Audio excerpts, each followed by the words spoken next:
Welcome to my page ideas for the Arch Border Punch. After watching the YouTube video on how to use the Arch Border Punch and getting some different ideas, I got out some paper and just decided to start playing around, and here are some of the things I created. I created some tags, some tabs, and I'm going to show you 6 different page layouts, and I'm going to show you how to create the little tags. Enjoy! I'm going to show you how to make the small little tags. That's the one thing that's not in the other video that was that I referenced before. So I'm going to take a piece of paper and I am going to cut that to about 3.5 inches wide. I'm then going to line up the left edge along this silver line and punch. So I'm going to line it up on the silver edge and make one punch. I'm then going to trim it to the length that I want. Mine are 4 inches, so I'm going to go ahead and I'm going to trim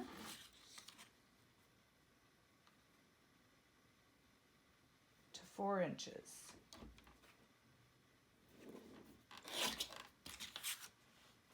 Now this is the edge I lined up before, so I'm going to flip it over so I make sure I'm lining up the same edge on the silver again so that these will line up. So again, I'm going to line up, but I did flip this over.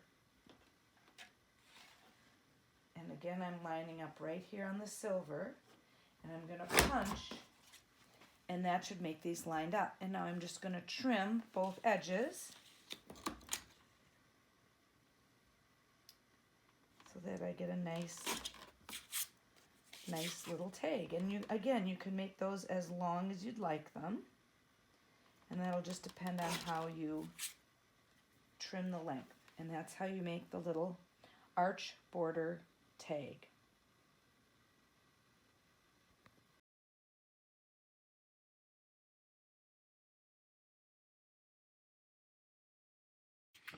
So for this first page, I use a frame with a journal box, and then I used just a couple of the little tabs.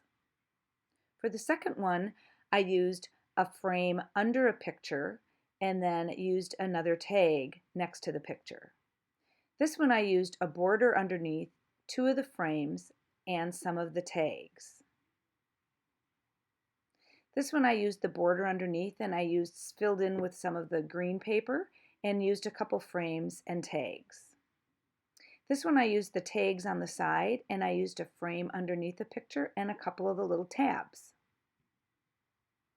For the last one I used some tabs, the frame, and then just a couple strips of paper. I hope you enjoyed learning a little bit about the Arch Border Punch and seeing all the little different embellishments you can create and how you can move them around on your page to change the way that it looks. Have an arching good time and keep on scrapping.